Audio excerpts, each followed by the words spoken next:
Welcome to day 2 of a week of Drool-worthy Slow Cooker Meals. Today I'm making Lemon Rosemary Chicken. For this recipe I will be using 3 medium potatoes peeled and sliced. You can also use baby potatoes or you can add carrots, whatever you want to do.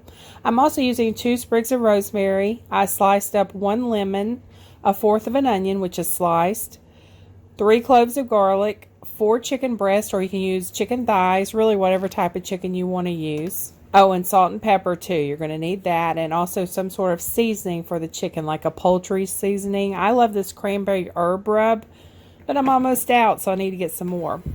You're going to need 2 cups of water, or you can use broth for more flavor. All you're going to do is spray the crock pot with nonstick cooking spray. Line the bottom of the crock pot with the potatoes. With a garlic press the garlic cloves. I love fresh garlic.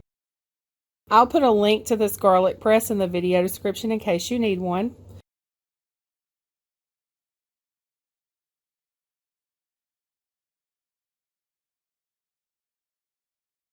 Then add the onion and salt and pepper. Add in the chicken. Top with lemons and rosemary and pour in the water.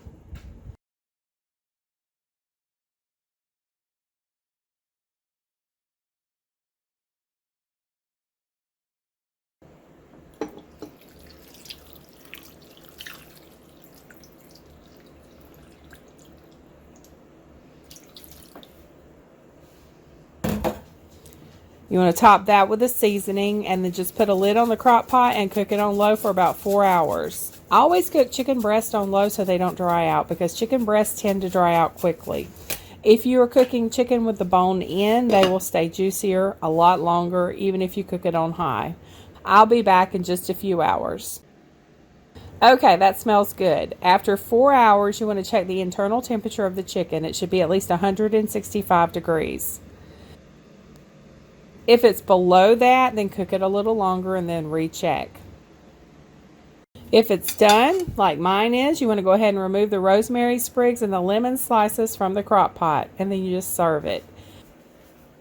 You can also make a gravy from the juices in the crock pot. I'm not making a gravy. To make a gravy, all you do is pour the broth in a saucepan. You want to have it on medium heat, and you want to take 2 tablespoons of flour and a tad bit of water, mix that together until dissolved, and then add it to the broth, and that's going to thicken up the broth. You want to whisk it until you have a gravy. Then you just add salt and pepper, get it flavored how you want it, and you serve it over your chicken and veggies. It's really simple. This was a very simple drool-worthy meal. Stay tuned tomorrow for red beans and rice in the crock pot. And don't forget to subscribe, like, and comment on all the videos in this series to be entered into the 3,000 subscribers giveaway. If you missed that, go back and watch the video I posted Saturday. Thanks so much for watching, and I hope y'all have a very blessed day.